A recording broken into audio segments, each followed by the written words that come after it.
চৌধুরী ভাইকে ওনার মূল্যবান বক্তব্য রাখার জন্য সবিনয় আহ্বান জানাচ্ছেন।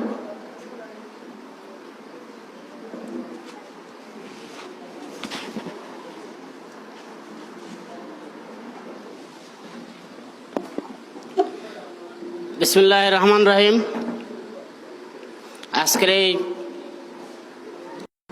সংবর্ধনা অনুষ্ঠানের সম্মানিত সভাপতি সাহেব, আমার শ্রদ্ধেয় মামা জনাব আলহাজ মকদ্দুস আলী সাহেব, মঞ্চে উপস্থিত আজকের সংবর্ধিত ব্যক্তিত্ব অত্র ইউনিয়নের নবনির্বাচিত চেয়ারম্যান জনাব আব্দুল মান্নান সাহেব, মঞ্চে উপস্থিত অত্র ইউনিয়নের কৃতি সন্তান বিশিষ্ট কবি এবং সাহিত্যিক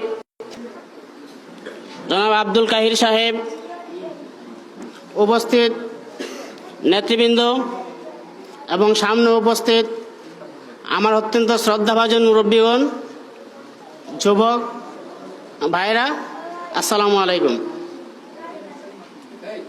আমাদের উপজেলা সমাজ কল্যাণ পরিষদ সম্পর্কে, উপজেলা সমাজ কল্যাণ পরিষদ কী এবং কেন, এ সম্পর্কে আমাদের সেক্রেটারি সাহেব অত্যন্ত সুন্দর বক্তব্য রেখেছেন। যাক, আমি আর সেদিকে যেতে চাই না। আমি আমাদের নবনির্বাচিত চেয়ারম্যান জনাব আব্দুল মান্নান সাহেবকে উদ্দেশ্য করে দু চারটি কথা বলতে চাই। যেহেতু এই ইউনিয়নের বুকানাঙ্গা মানুষ দীর্ঘদিন পর আপনার মতো একজন খাদেমকে পেয়েছে,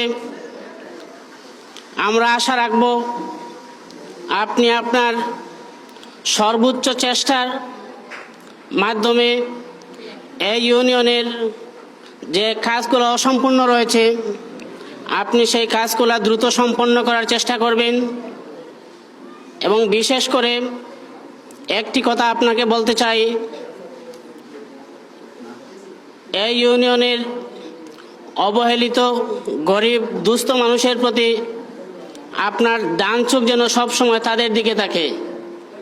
বিশেষ করে বিধবা ভাতা এবং বয়স্ক ভাতার ক্ষেত্রে আপনি আপনার সর্বোচ্চ বিবেককে কাজে লাগাবেন। কারণ এই ভাতাগুলো যে মানুষগুলা খাচ্ছে এবং খাবে তারা যেন উপযুক্ত মানুষ হয়, খাওয়ার উপযুক্ত মানুষ হয় এবং কোনো উপযুক্ত মানুষ যাতে বাদ না যায় সেদিকে আপনি লক্ষ্য রাখবেন। এবং সর্বোপরি আমি আপনাকে বলতে চাই, আমরা যে মাদ্রাসায় আজকে এই অনুষ্ঠান করছি আমি মনে করি এটা আপনারই মাদ্রাসা। সুতরাং আপনার প্রতিষ্ঠান আপনি সবসময় সুনজরে রাখবেন, এই আশা এবং প্রত্যাশা ব্যক্ত করে আমি আমার বক্তব্য এখানেই শেষ করছি। আসসালামু আলাইকুম।